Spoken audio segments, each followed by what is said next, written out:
ও ভালো লাগছে, তুমি কিছু বলো না ভাই। পারি যাবো নবাব, একটু তোমাকে বাঁচানো যাবে মন্ত্রী।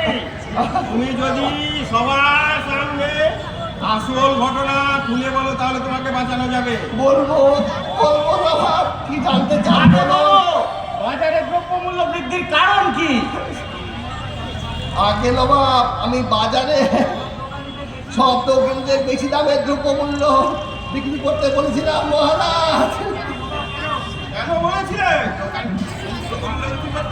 ওই দ্রব্যমূল্য বিক্রি করে যে উপরি টাকাটা মূল্যটা হতো, সেটা আমাকে ঘটা ঘটা নিয়ে এসে দিত মহারাজ।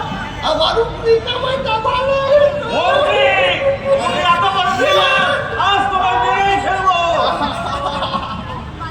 মহারাজ, আবার যেতে হবে বাঁচান।